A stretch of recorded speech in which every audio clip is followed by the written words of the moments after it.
DZRH, a proud member of MBC Media Group.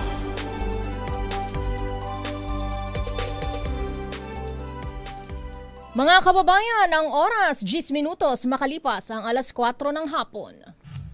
Uy! Nakapag-break ka na ba? Nakapag-relax ka na ba? Saan ka man nagtatrabaho, mapa-opisina man o work from home o mula mismo sa pwesto, sasabayan namin ang break time mo. Sasabayan namin ng mga balita at komentaryo, mga panayam ng mga taong viral ngayon. DZRH Break Time! At makakasama niyo po sa isa na namang edisyon ng Break Time. Ako po si Thea Petro Carpuz. Mamaya hahabol po sila kay Mayor Deo Macalma para pa rin po sa DZRH. Niyo pong lingkod mga kaibigan, si Ray Sibayan para po sa DZRH.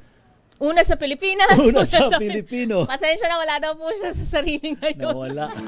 Nawala. Ngayon ay ika-28 sa buwan ng Oktubre at narito na ang ating mga headlines. Philippine National Police naka-heightened alert simula mamayang hating gabi para sa undas. 31,000 pulis ikakalat sa buong bansa. Dagsa ng mga pasero sa mga pantalan at bus terminal, sumarangkada na LTFRB magdadagdag na mga bus.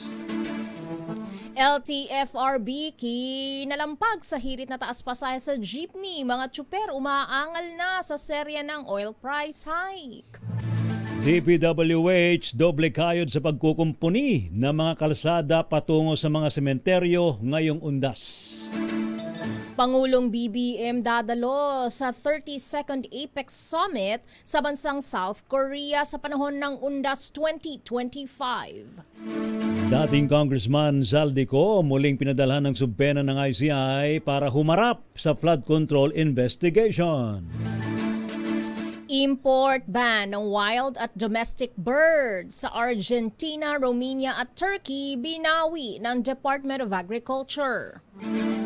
Rido ng 2 pamilya na uwi sa barilan sa Tipo-Tipo, Basilan, isang sugatan. Low pressure area sa silangan ng Kalayaan, Palawan nalusaw na. Easterlies magpapaulan sa ilang bahagi ng bansa ayon sa Pag-asa.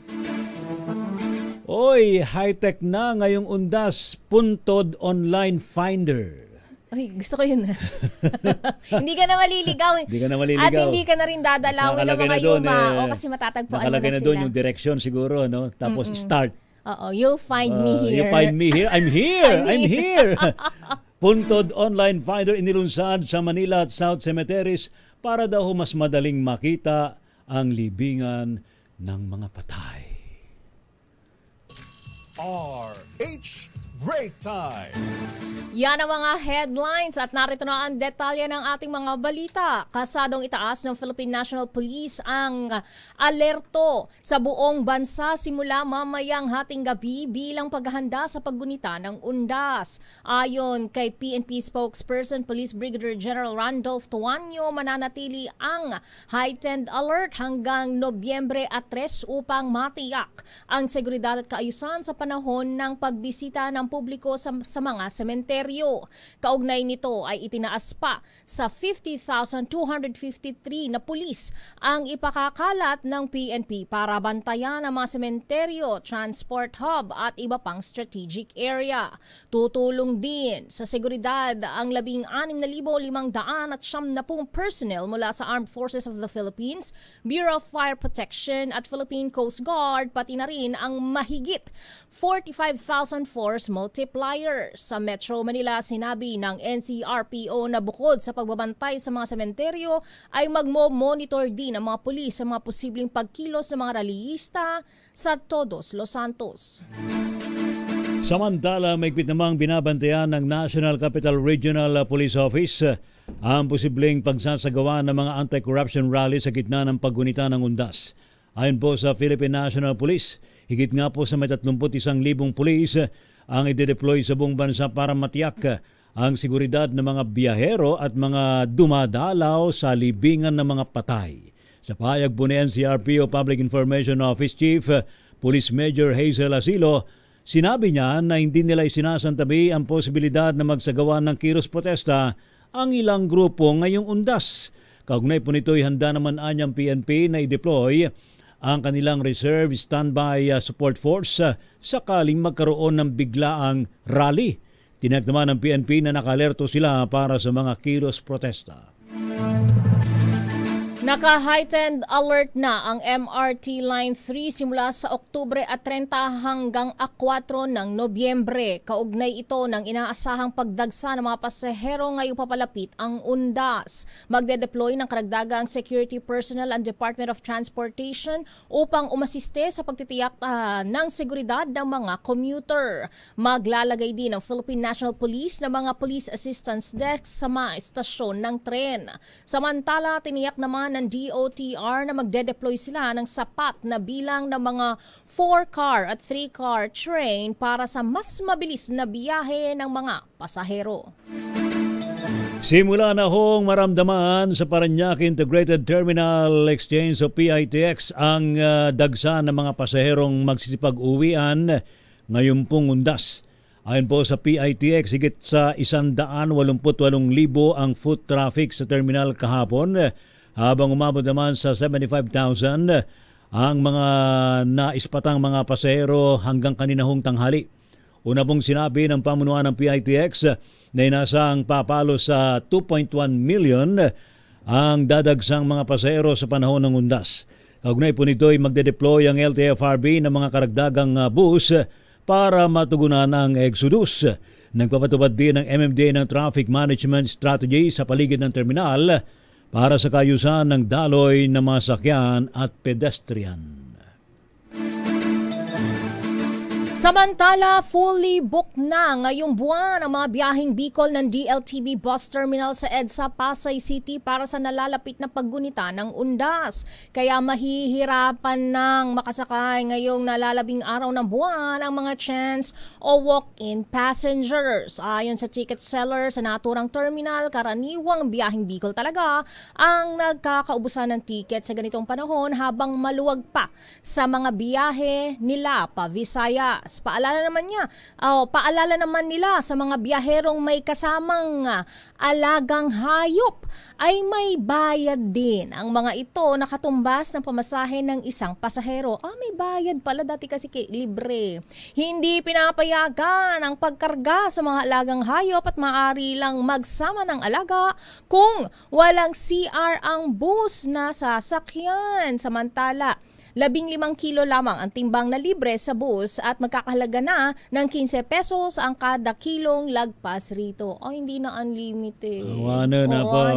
Ano, ngayon lang to kapag kami okasyon or talagang ganito na? Baka ngayon lang. Okay. Kasi baka mag-uwi ng mga refrigerator. Sa Pasko pa yun, di ba? Kasi pagka nanalo ka ng washing machine, TV, di ba, iuwi mo yan sa probinsya. Totoo yan. Dati nga kami, pag pupunta kami ng probinsya, nag-uwi kami ng batya. Batya? Batya. Bakit batya? Di ba that biscuit na nasa timba? Meron ding biscuit. Bakit may batya? Para saan yung batya? Batya. Bagong bili sa Divisoria, batya. Di ba meron naman yung sa palengke ng wala, yung mga galing Maynila. Mas social daw dati, galing ng Maynila. Okay. Samantala naman, pinamamadali ho ng mga tsuper ng jeepney ang LTFRB na desisyonan na ang hirit nilang taas pasahe kasunod po ng patuloy na pagtaas sa presyo ng petrolyo. Sa panempo ng DZRH News sa mga driver sa EDSA Crossing, Mandaluyong, sinabi nila ay may daw po sa 200 pesos ang nalulugi sa kanilang biyahe dahil naman sa panibago na namang big-time oil price increase. Kaya naman napilan nila na maapruban ng sinumiteng petisyon ng grupong AltoDAP na gawing permanente ang pisong provisional increase sa minimum fare ng mga jeep bukod pa sa request na dagdag pang piso. Subalitain po kay LTFRB Chairman Attorney Vigor Mendoza II, pag-aaralan pa ito at malamang hindi na raw po umabot pa sa panahon ng undas kung kailan inaasahan ng dagsa ng mga bayahero at motorista sa kalsada. Lagi na lang ganun na sinasagot nila, pag-aaralan. Hanggang ngayon, di pa natatapos yung pag-aaral nila. Kailangan ding itaas kaya kung maka-undas pwede, wala namang problema. Kung tataas yung pamasahe, pag bababa naman ng diesel, pwede naman bawiin. Kumbaga provisional lang yung para naman hindi kami masyadong hirap. Liit na nga ng kinikita, mababawasan pa dahil sa taas ng diesel. 150 up to 200 ang mawawala sa isa ng driver. Yan po mga karaingan po ng ating mga kababayang tsuper. Samantala, habang umuulan ng malakas dyan sa banda ng LA, Lower Antipolo, ipinag-utos si Public Works Secretary Vince Dizon ang agarang pagkukumpuni ng mga pangunahing kalsadang may sira o lubak na papunta sa Manila North Cemetery, kabilang ang Blumentritt Road, Aurora Avenue, Laong Laan at Dimasalang Streets. Ayon sa Department of Public Works and Highways, bahagi ito ng Lakbay Alalay Program ng ahensya bilang paghahanda sa Undas 2025 alinsunod sa direktiba ni Pangulong Ferdinand Marcos Jr. na tiyakin ang ligtas at maayos na biyahe ng mga motorista. Inatasan din ni Dizon ang lahat ng regional at district engineering offices sa bansa na tapusin agad ang mga repair works gaya ng Operation Zero Potholes. Gayon din ay ayusin ang mga lane markings upang mapanatiling maayos ang daloy ng trapiko sa mga uuwi at bibisita sa mga sementeryo ngayong Undas. Pinadali na ho ng pamunuan ng Manila North at South Cemetery sa paghahanap ng puntod o libingan ng mga patay para po sa mga dadalaw ngayong Undas. Sa panayam po ng programang Damdaming Bayan, sinabi ni Manila North Cemetery Administrator Daniel Dandantan na mayroon na inilunsad na puntod online finder sa dalawang malalaking sementeryo ho sa Maynila. Ang puntod finder ay makikita raw po sa website ng Manila North at South Cemeteries at dito po'y itatype lamang ang pangalan po ng mga nakahimlay na patay. Sa search bar para makita ang eksaktong, sandali lang, ang eksaktong lugar ng kanilang puntod. Okay, go. Po tayo, Manila North Cemetery. Type lang po nila yung pangalan, nalabas po yung grade number, section number, then lalabas po yung mapa, madali po nila mapunta. Minsan di nakabisado ng atin dyan sa Manila North Cemetery yung kanilang puntod.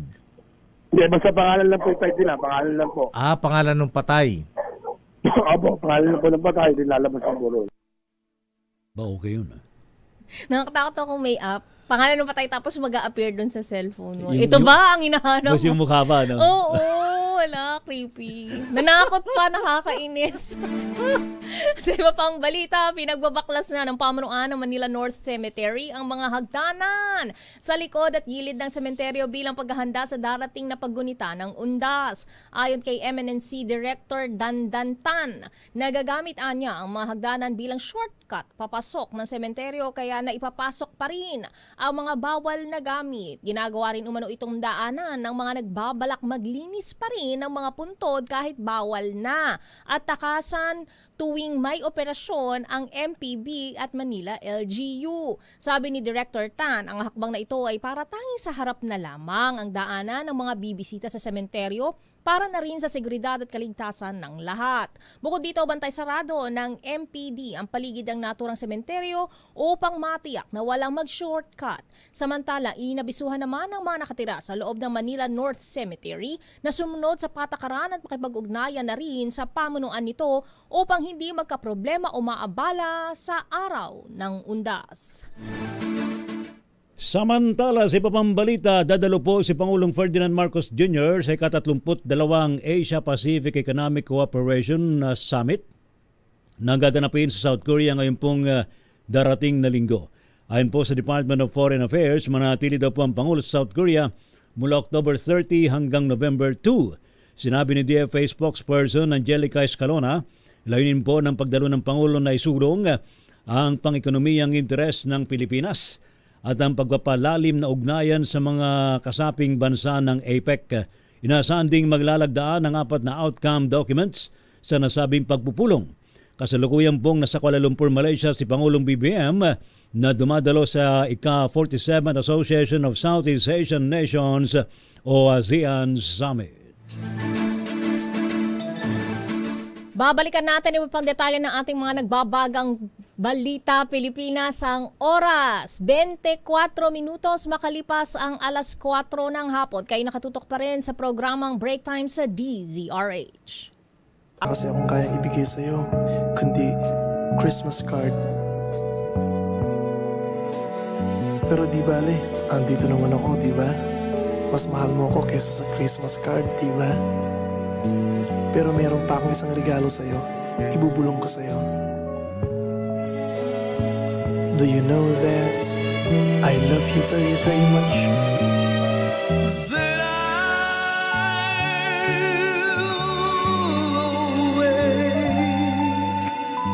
On Christmas morning and find my stockings filled with you.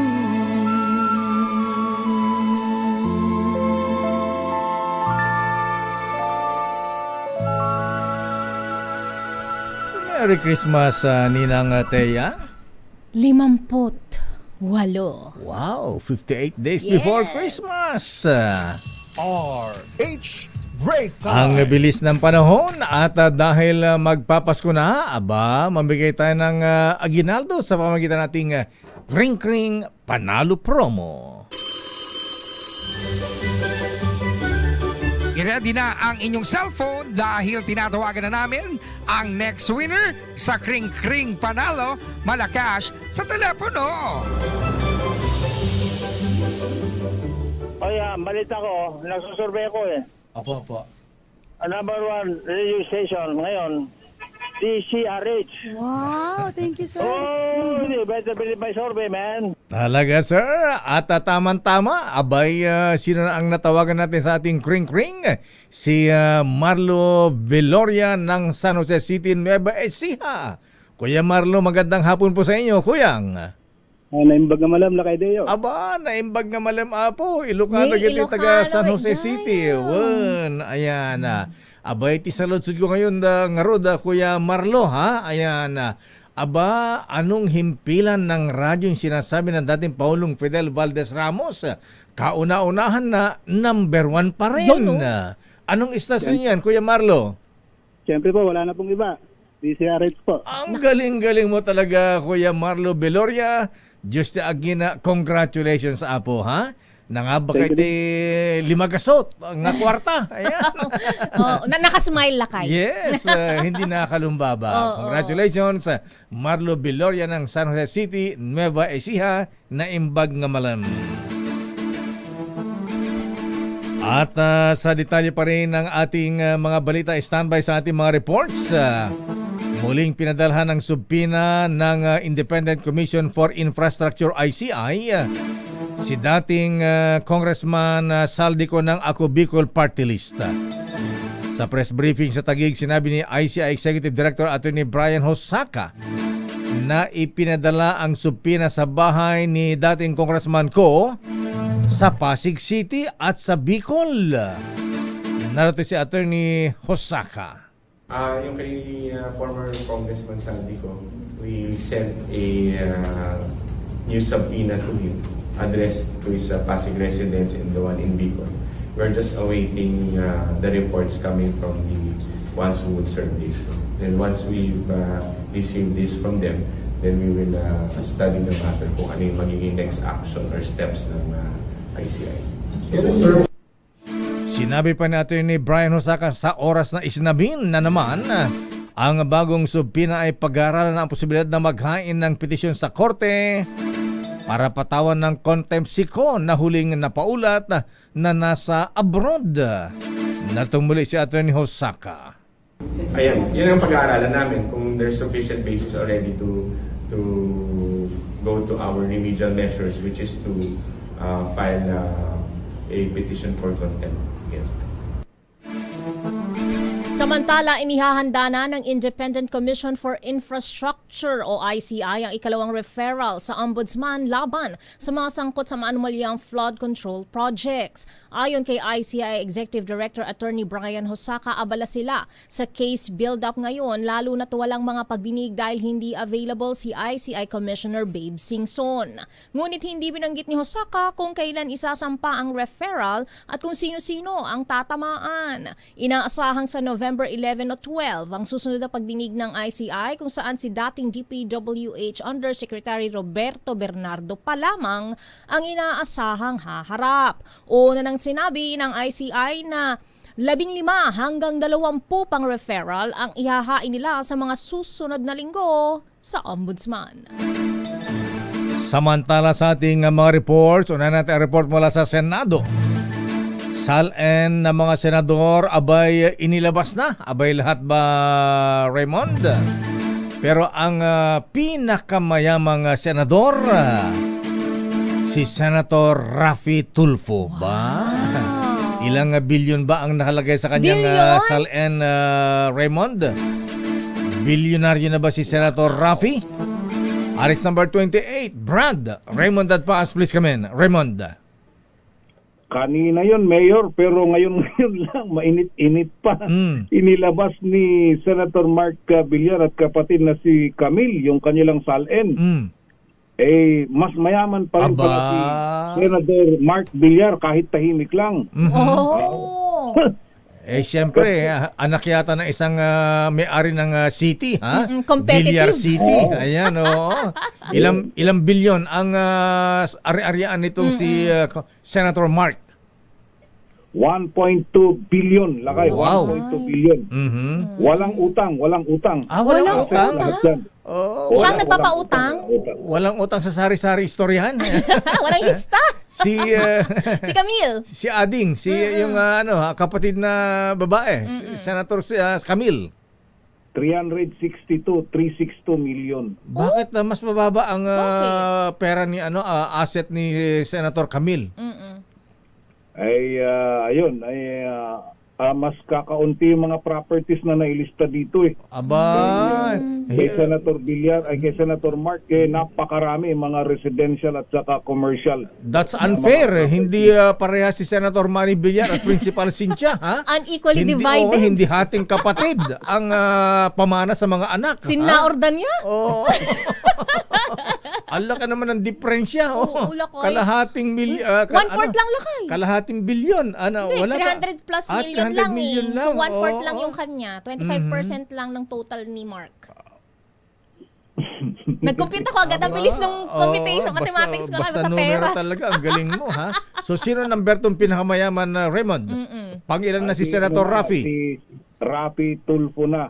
Dahil ang kanya ay 1.1 billion 052 million. Point lang ang difference, ha? Buti ba? Sana kahit yung point man lang napunta sa atin, lakay. Ang sumunod ay Senator Erwin Tulfo. 497 million. Wow. Yaman mga Tulfo, Yaman mga Tulfo brothers, Senator Mig Subiri, 431. Tapos yung parehas nga sila, Senador Ping Lacson at Senador Robin Padilla, na tag 244 million. Then Senator Jingo Estrada, 221 million. Senator Lito Lapid, 202 million. SP Soto, 188 million. JB Hercito, 137 million. Senator Pia Cayetano, 128 million. Senator Win Gatchalian, itong Senator Pia Cayetano, pag tignan mo yung kanyang SALN, wala siyang residential property na nakalagay doon. Wala. Renting, lease? Saan siya nakatira? Homeless ba siya? NPA? Renting? Homeless? Sabi nga natin, mukhang yung ancestral house na ang original na titulo ay nasa magulang. So hindi pa nakalagay sa kanya. Sumunod, Senator Sherwin Gatchalian, 89 million. Bam Aquino, 86 million. Wala din tong utang. Senator Loren Legarda, 79 million. At ang sumunod, si Senator Joel Villanueva, 49 million. Ang kanyang total assets. Senator Kiko Pangilinan, 26 million. Senator Risa Contiveros, 18.9 million. At ang pinakamahirap sa kanilang lahat, Mayor at Mistea, ay si dating Senate President Chis Escudero na 18.8 million pesos. Ha? Mas malaki pa yung donasyon na 30 million? Maka-LL 18 million lang. Kung magregalo ng diamante, $1 million, Oo, 58 million. Oo, sana yun ngayon. Oo, naipangalan na lahat kay Heart. Conjugal na ba? Kung conjugal, dapat mas mas malaki pa. Oo. Yung diamante na lang, 58 million pesos na yun, Miss Thea. Oo. Ba't Raymond, 18 na lang? Ba't naging 18 na lang? Baka yun na lang ang natira. Nasaan na? Wala sa akin. Naitago na. Ayan.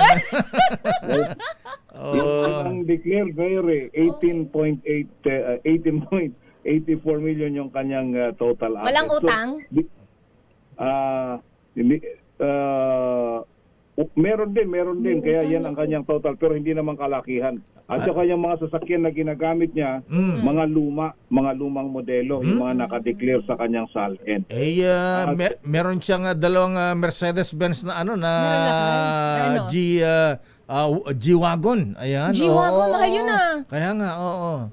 Yun lang. Magkano ba worth nun? 7 million na yata, 10 million na yata isa nun. Magkano nakalista dyan? Wala yata dito yun. Hindi nakalagay dyan. Yung black and white. Dati. Black and white? Dalawa black and white. His and hers? Dati nakabalagbag lang sa harapan ng bahay niya. Ngayon nawala na. Nasaan na yun? Nasaan na naman? Luma yung mga modelo dito. Okay.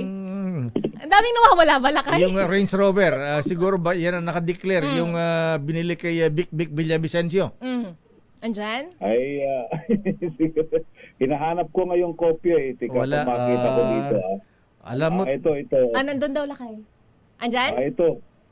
Yung Range Rover. Range Rover na classic. Ayan, oo. VVV ang plaka. Ayan, Vic Villavicencio. Ang mga sasakyan niya dito, Mayor, 1995, sa bagay. 19 na Range Rover. Vintage yun yung kasi binabanggit mo siguro. Ayan, mahilig. 1969 na BMW. 1969 na Volkswagen Beetle. 1978 na Mercedes-Benz. 1987 na Mercedes-Benz na is60 SL. Parang mga vintage sports yung mga yun di ba? Naluluma to nakadeclare dito. Wala yung binabanggit mo, Mayor, na anong tawag doon? Mercedes-Benz na bago. G-Class. Yung wagon. SUV na Mercedes-Benz na yung kwadrado. Ayun yun napapanood natin ginagamit sa pelikula ng mga gangster. Pang gangster sa Hollywood lakay. Wala dito, Mayor. Wala dito. Pero baka hindi kanya. Ganun na. Mahal pala yung lakay Mahal, magkano yan? Nasa ano na ngayon? Magkano yan? Yung G-Class. 15.99 hanggang 22.99. Kita, mahal pala nun, ha? Anyway. Wala paano niya mabibili lakay? 18 million nga lang. Hindi, lalayo ka pa.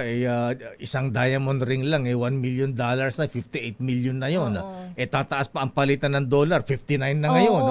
Di 59 million. Di kasi niregalo niya na yun so hindi niya na pagmamayari. Conjugal property yun. Ayan, baka gift mo sa akin So this is mine na. So hindi na sa kanya. Okay, sige. Let's give him the benefit of the doubt.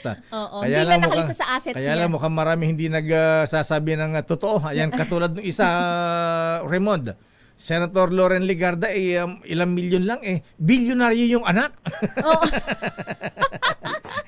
Bakit gano'n ba Si Leandro Libiste, ayan, di ba bilyonaryo yan? Yun sa anak niya baka naman sabi niya baka hiwalay na yun. Senator Loren 79 million. 79 million. Ang assets niya. 79 million. Pero ang anak bilyon. Bilyonaryo. Ayan, bilyon.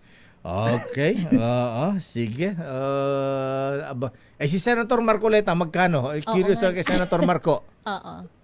Wala pa. Wala pa. Di ba pala complete? Nag-release. Ang wala pa dito sa aming listahan ay si Senator Rodante Marcoleta, Senator Alan Cayetano, Bato de la Rosa, Bongo, Amy Marcos. Robin Hood? Ang wala pa. Si Senator Robin Hood. Meron na. Baka Senator Marcoleta, baka iniisip pa kung isasama insurance company ng misis niya. Hindi nga daw counted lakay. Baka conjugal property. Unless na hindi conjugal property, hindi isasama sa SALN yan. Okay nga, Rod. Sige, tingin nga ng magpa-Xerox nga ng mga kopya niyan. Ayan, magdala ka rito, Raymond, pag-aralan natin. Ayan. Iba mathematics mo, Lakay. Hindi, collection. ang bili nila dito for your eyes only daw to. Ganun ba? Whose eyes? Not for other purposes and otherwise. Pitika mo na lang. Ayan, for my eyes only. For your eyes and mine. At saka yung mga teka muna. Yung mga baril nila, nakalagay ba yung mga baril dyan? Oo. Wala akong nakita. Ganon. Yung iba dito kasi yung iba na alam kong puro properties at saka properties. Pero property naman ang baril, di ba? Sasakyan, jewelry and clothing accessories. Bags. Hindi ba nililista yung bags? Shoes? Jewelries pala. Dapat kasama yung $1 million na diamond ring dyan. Kaya ka natanong yung baril kasi dati si Justice Secretary Laila De Lima nung secretary siya. Nakalagay yung kanyang baril na katulad ng baril ni Pinoy noon, Raymond, na yung M40 ba 'yon? Anong tawag doon? Caliber 40. Caliber 40 ba 'yon? Yung mahal na 45? Wow. Ayan. Meron siyang pang-shooting na nakikita ko kay Senator De Lima nung yung pang-shooting niya. Secretary ng DOJ. M4 yata, MP4 ba? May MP4 ba na 45? Hindi iba yun, baka MP5 kung sakasakali. 9mm yun, Mayor. 9mm yun. Okay nga, Rod. Ayan, sigat pingin kopya ng konti. For your eyes and ours. For eyes only. Ayan. Okay nga, Rod. Maraming salamat, Raymond. Ito si RH28, Raymond Advance para sa DCRH. Una sa Pilipinas, una sa Pilipino. Maraming salamat, Raymond. Kaugnay sa SALN ng mga senador, pinakamayaman Senator Mark Villar, number 2, Senator Raffy Tulfo. Yayaman. At alamin natin ang report muna. Standby man ang Milky. Dumako muna tayo sa Kuala Lumpur, Malaysia. ASEAN chairmanship formal nang nailipat sa Pilipinas. I-detalye mo balitang yan, RH14, Leth Narciso, Miss Leth. Tinanggap ni Pangulong Ferdinand Marcos Jr. ang ASEAN Chairmanship Gavel mula kay Malaysian Prime Minister Anwar Ibrahim sa katatapos na closing ceremony ng 47th ASEAN Summit and related summits dito sa Kuala Lumpur. Ang symbolic handover ang tanda ng pag-angkin ng Pilipinas bilang chair ng ASEAN sa susunod na taon na opisyal na mag-uumpisa sa January 1, 2026. Kasabay nito ay binanggit ni Pangulong Marcos ang temang Navigating Our Future Together para sa ASEAN Chairmanship ng Pilipinas. Sa kanyang talumpati, tiniyak ni Pangulong Marcos ang patuloy na pagtataguyod ng kapayapaan, katatagan at kasaganaan sa rehiyon. Pakinggan natin si Pangulong Marcos. The Philippines will continue to fortify our peace and security anchors, strengthen our prosperity corridors, and advance people empowerment. These main priorities will serve as our compass, guiding ASEAN towards a future where peace, prosperity, and people remain at the heart of all that we say and all that we do. This reflects not just our aspirations, but our resolve to ensure that ASEAN's integration agenda translates into real opportunities for businesses to grow, for communities to thrive, and for progress to be inclusive, sustainable, and shared by all. Bilang susunod na chair, ang Pilipinas ang mangunguna sa mga pulong at programa ng ASEAN sa 2026, kabilang ang pagtatakda ng mga pangunahing agenda para sa seguridad, ekonomiya at kapayapaan sa rehiyon. Huling pinangunahan ng Pilipinas ang ASEAN noong taong 2017. Mula sa Kuala Lumpur, Malaysia, ito si Leth Narciso para sa... Yes, Lakay? Kung tayo ang host next year, iimbitahan ba ng host country ang mga taga-China? Ayan. President Xi Jinping. Dialogue partner ng ASEAN ang China, so invited sila. No choice ang Presidente Marcos. Default. Kahit na binubuli tayo. Ang tanong lang kung darating sila. Yun lang. Di imbitahan na lang natin. Siyempre iimbitahan lahat ng dialogue partner. Tsaka malay mo, baka pagkanapakan natin dito ng mga sisig o kaya empanada, magbago isip, maging mabait sila sa atin. Bati-bati na. Ayan, pabaonan ng empanada. Ayan, bagnet. Ayan, sukang Iloko. Ayan. Tsaka asin, lakay. Ayan. Pangontra sa masamang espiritu din daw yun. Ayan. Okay nga, Rod. Nakapamili ka na ng pampasalubong, Let. Maya-maya lang kahit kapag may oras kasi ngayon ay... Hindi, may oras ka. Ayan. Pag may budget na daw, laki ba sila? Pag may papawin na daw. Pa si Presidente. Ganun ba? May president pa si Presidente at ayan, pagkatapos nito ay sana'y makapasyal na tayo. Makapag-shopping mamaya galore. Ay babalik na ng Pilipinas si Presidente at kanyang delegasyon. Okay nga, Rod. Maraming salamat, Miss Let. Mula sa Kuala Lumpur, Malaysia, ito si Let Narciso para sa DZRH. Una sa Pilipinas, una sa Pilipino. Maraming salamat, Let. At speaking of Chinese nationals, i-visa sa mga Chinese nationals na nais pumisita sa Pilipinas, dapat itigil bilang suporta sa matapang na statement ng Pangulong Marcos sa US-ASEAN Summit. Arrest number 12, sino may sabi niyan? Milky Rigonan, please come in. Milky. Nakayateya, dapat wag matuloy ang plano ng Philippine Embassy sa Beijing na mag-issue ng electronic visa sa mga Chinese nationals na gustong maging turista dito sa Pilipinas.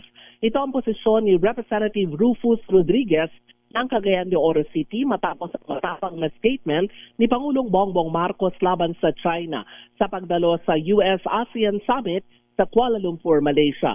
Ayon kay Rodriguez, dapat suportahan ng gabinete ang matapang na posisyon ni Pangulong Marcos at ang pagbasura sa planong e-visa sa mga Chinese tourists ang isa sa mga paunang hakbang.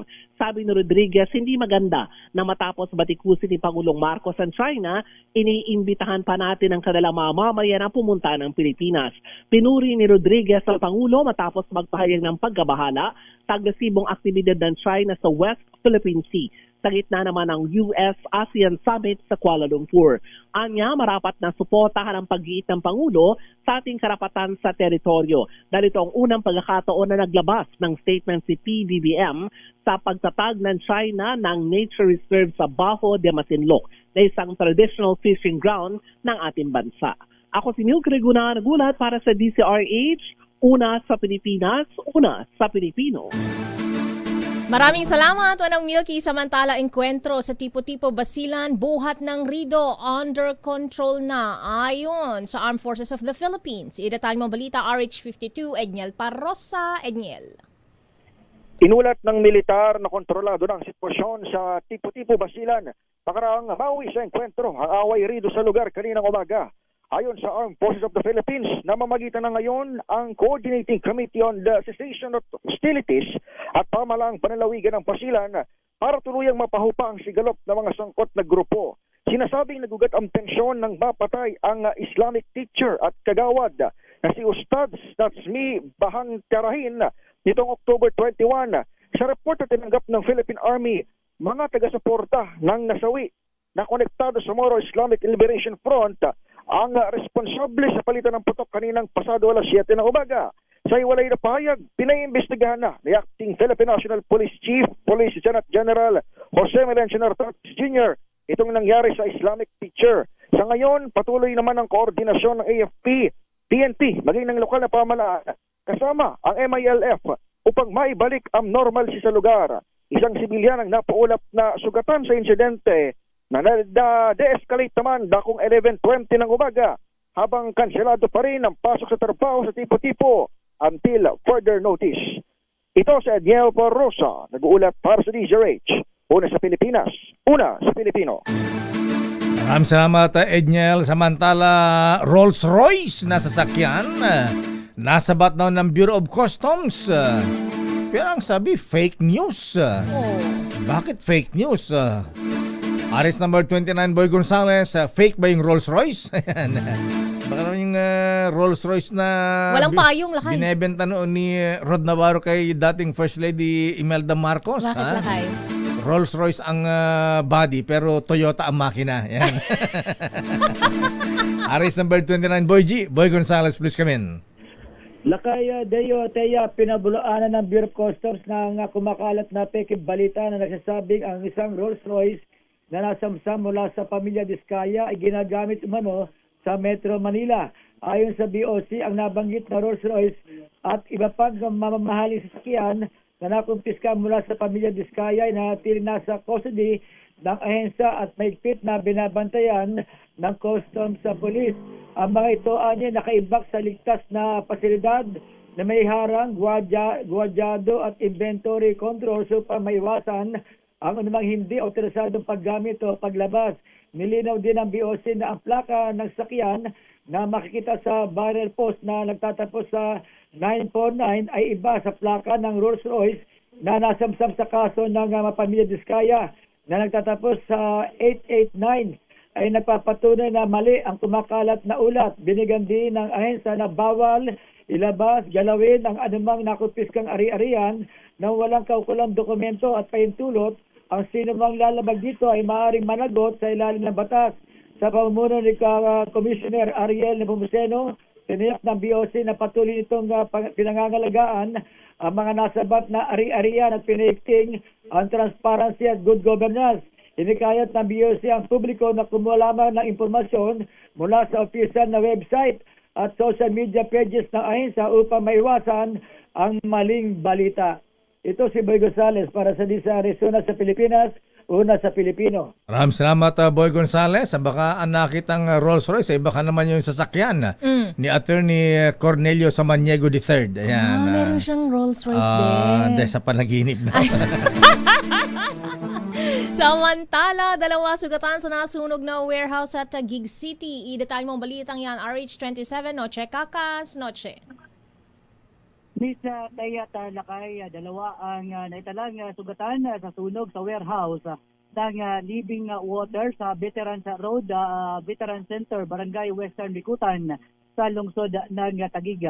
Kinabibilangan ng isang tauhan ng Taguig City Bureau of Fire Protection at isang fire volunteers group na nagtamo ng sugat sa kamay. Naglalaman ng mga parts, equipment at wholesaler ng mga gamit ng paggawa ng purified water ang warehouse. Umabot sa second alarm ang sunog na napula alas 3:19 kanina. Hindi pa tukoy ang dahilan ng sunog at kanina kausap natin ang may-ari na si Bella Prades. Pakinggan natin. Physical inventory, so nag-ayos ng mga gamit sa warehouse na bibilang.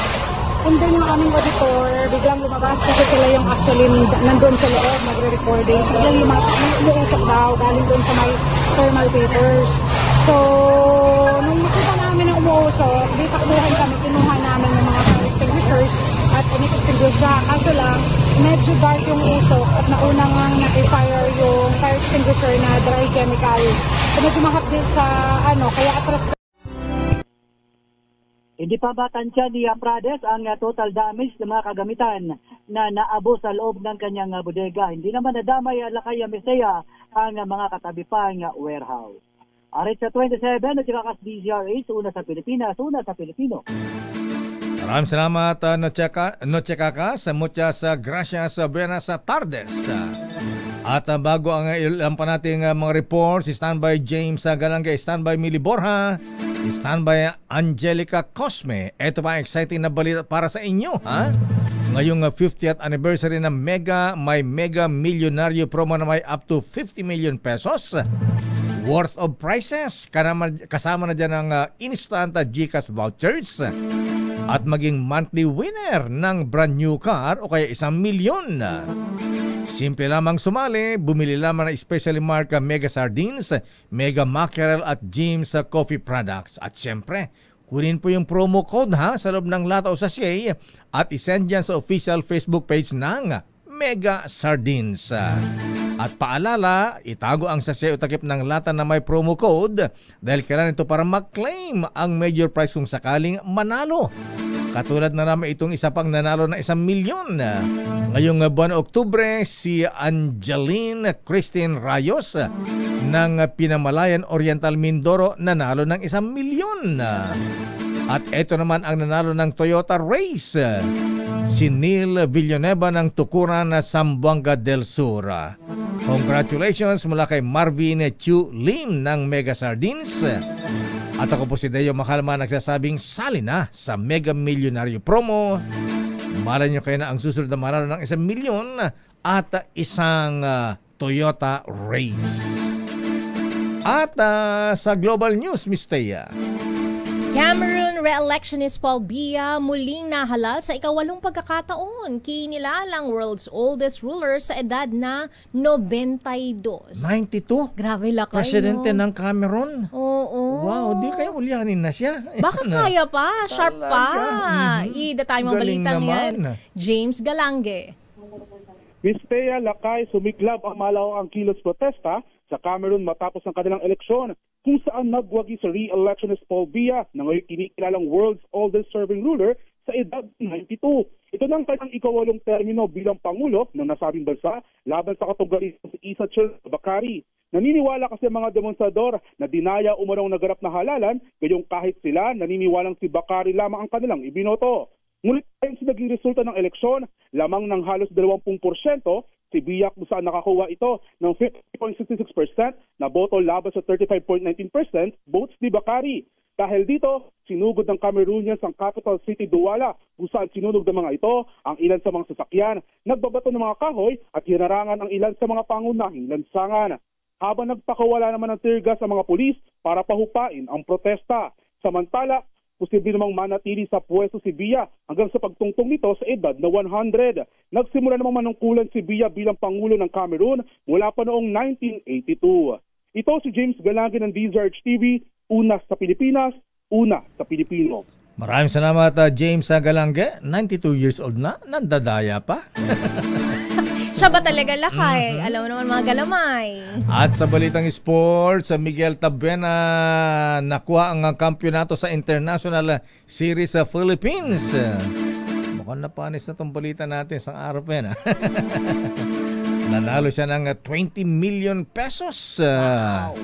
Willie Borja, please come in.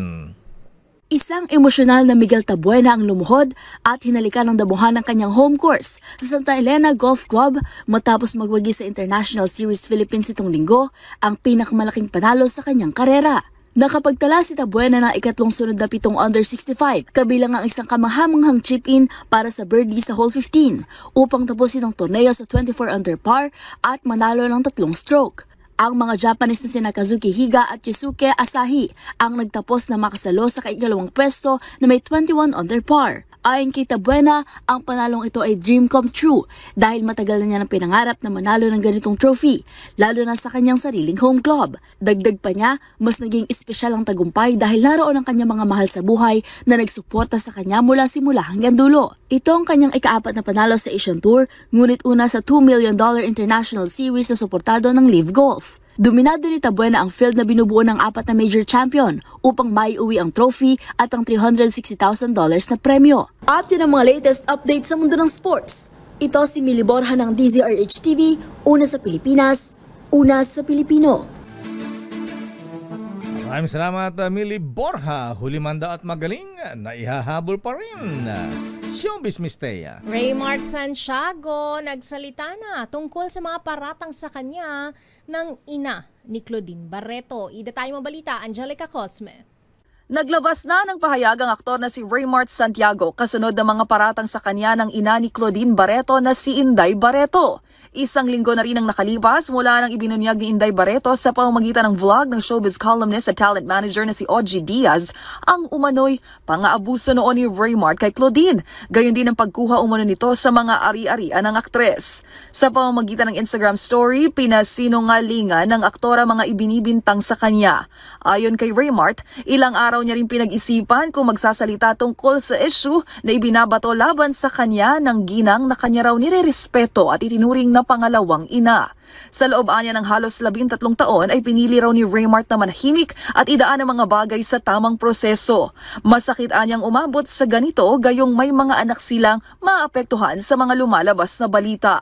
Ang aktor nanindigan na bagamat hindi man naging perpekto ang kanilang pagsasama ni Claudine ay malinis daw ang kanyang konsensya na kailanman ay hindi nagawa mga paratang laban sa kanya. Sa huli, mas mananaig pa rin daw kay Raymart ang pagrespeto at umaasang darating ang panahon na lalabas din ang katotohanan.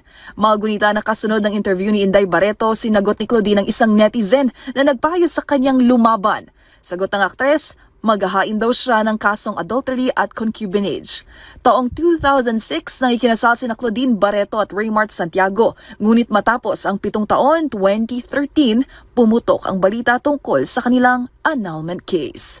At yan ang latest sa mundo ng mga sikat. Ito po ang inyong showbiz angel ng DZRH TV. Una sa Pilipinas, una sa Pilipino.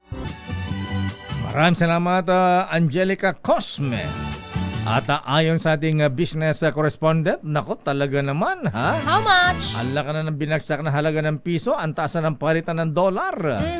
Mukhang aabot ng 60 pesos per dollar dahil ngayon 59 pesos and 13 centavos ang palitan na Miss Thea. Ang tagal bumabad sa 58, lakay ngayon 59 na. Ha?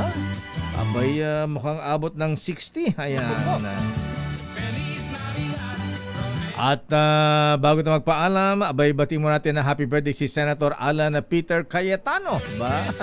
Binabati ni Konsehal Raul Aquino ng Taguig.